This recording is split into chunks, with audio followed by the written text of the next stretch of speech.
n'est habilité à parler du problème de la paire à n corps premiers que celui qui sait contredire l'image précédente de la chute des corps grâce à un élément de réalité et ses lambda différenciables qui mesure et explique l'origine de la décohérence, observable partout, d'une science qui depuis 1981 exploite de nouvelles dimensions avec un modèle, des outils et une méthode imposée en champ fort sans avoir la connaissance des lois de la nature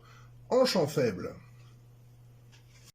En m'appuyant sur les arguments de l'école de Copenhague, qui a l'obligation de voir mes deux corps couplés tous tomber ensemble,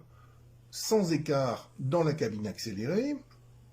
conformément à l'unicité de la chute telle qu'elle est comprise par la physique depuis 1632,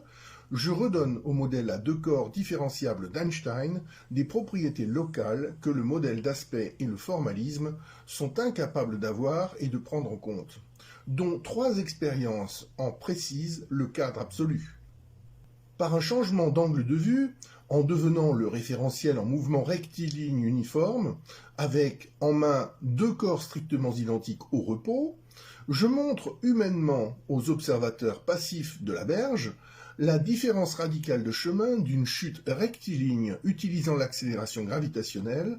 avec une chute curviligne utilisant l'accélération inertielle jamais observée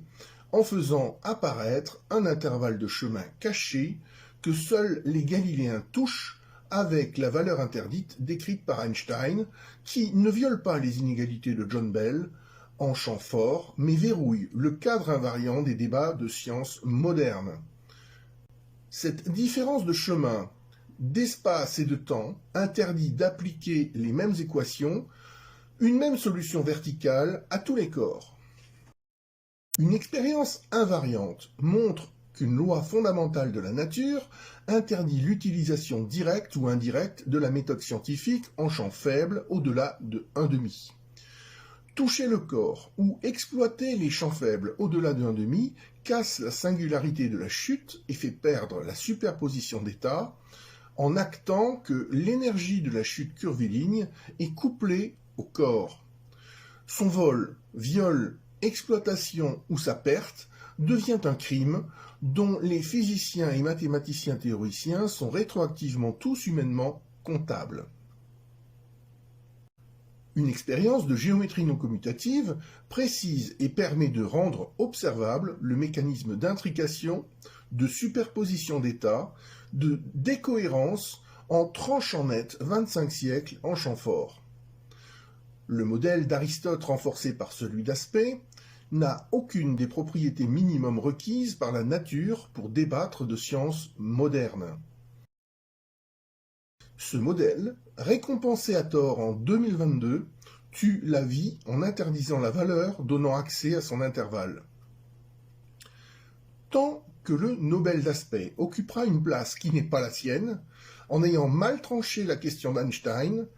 comme un eavesdroppers, n'ayant rien compris au débat, la décohérence, le chaos, la guerre, les marchands de mort, exploitant juridiquement et politiquement les vérités techniques fausses comme supérieures à celles des champs faibles, régneront sur Terre. Par ma seule présence, avec des idées et des mécanismes non copiables du bateau, je proposerai à la science de rejoindre le cadre galiléen quitté en 1981, de commencer à regagner son honneur perdu et de réduire son retard mental en devenant une langue active en temps réel comme les autres, qui fait humainement, respectueusement des échanges quantifiés en bonne et due forme pour la première fois en 25 siècles, avec un représentant officiel de la vraie science moderne, habilité au nom de la nature,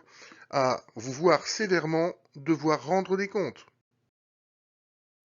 Pendant que ceux qui seront sur la photo sauveront leur âme et acteront le socle solide d'un nouveau monde respectueux des lois de la nature, ceux qui ne le seront pas n'auront plus rien à dire sur le réel et le vrai au-delà de 1,5. Travailler sur le sujet, publier en boucle une autre fausse vérité technique du type d'Alain Aspect, ou extraire à distance de ma théorie une nouvelle équation réversible de eavesdroppers sera un crime. Sans limite de temps, ils seront tous effacés de l'histoire si l'une de mes idées s'avère vraie. Comme Albert Einstein en 1907, quand il décrit le jour le plus heureux de sa vie, quand il comprend un mécanisme fondamental d'équivalence de chute. Je vous laisse découvrir le mien, quand j'ai compris ce qu'un Galiléen devait avoir dans ses mains pour être respecté. Si le modèle d'aspect tombe, alors tout ce qui a suivi sa logique depuis 40 ans tombera en même temps. Rien ne tiendra, le sujet vous dépasse totalement, puisque seul un Galiléen hors du formalisme, sur un point fixe protégé en territoire métaphysique de sciences modernes, a les propriétés sans biais demandées par les lois de la nature. Vous aurez alors à payer la totalité du prix, seul.